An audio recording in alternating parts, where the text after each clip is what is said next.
unofunga kuti mukadzi akadai ugonzi kwai murume wababa papa vabuda mumba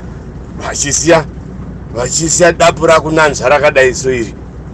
pachikaranga rinonzi dira svira regadzi kana kuti nhongo ramutsipa. Indowanza ndada kuzvisa muchikaranga hwenje vheneka murima yomukadzi yakadai ukuita shavire murume unobuda mumba uchisiya zvinhu uchibuda zvinhu zvako uchisiya munhu akadai mumba kuti chero riri shavire chihure ndo paunozoona isu vakuru tokupa chitambo toti sungirira pachidla kana ichikunetsa, isungirire pachidla kana ichikunetsa,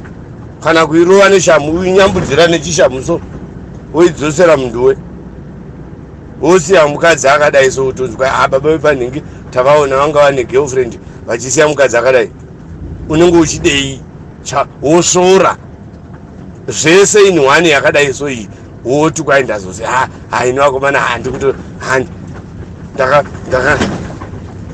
ndakabatirwa SMS nomukadzi tokufunda kuti ari kusemesa ndiani uyu mukadzi uyu unomugona kuti mutendera kuti kwai ndichinje henyu zita mai mwana obva tokuchinja zita mukadzi akadai okuti achigala mumba oti achigala mumba oti mai achigala mumba we oti mai achigala mumba oti mama achigala mumba we oti mai unodei panze uchisiya mukadzi akadai mumba kana ringava shavire chihura ochishinda ichi sunga yomugodzi muno mubhurekora sungirira pachidla kana ichikunetsa. Varume munobhowa stereki zvimwe zvinhu zvo varume munobhowa haisi type yemukadzi kuti ungati shuwa apa ndepekuti kana watongowana wapedza nazvo wotosaina out kuti wakomana ndakapedza nazvo ndakakohwa pakuru chena mauroro akadai romukadzi rakadai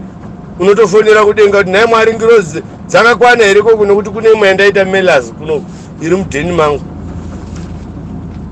melas zvese in one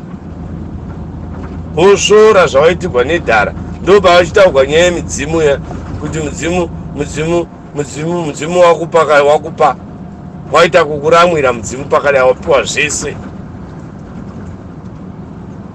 ugozoita system yako musoro bhangu kuti ndakaneta ndakazokuti wanga uchisumudza mazaga neblood ndakaneta mukadzi akadai hanete guru ushu ndokupiwa ushu ukadaita zvangu zvida hane zoro ndakamba ndakaneta uyo ngandimirire ipapo vanozoti ndotaurisa.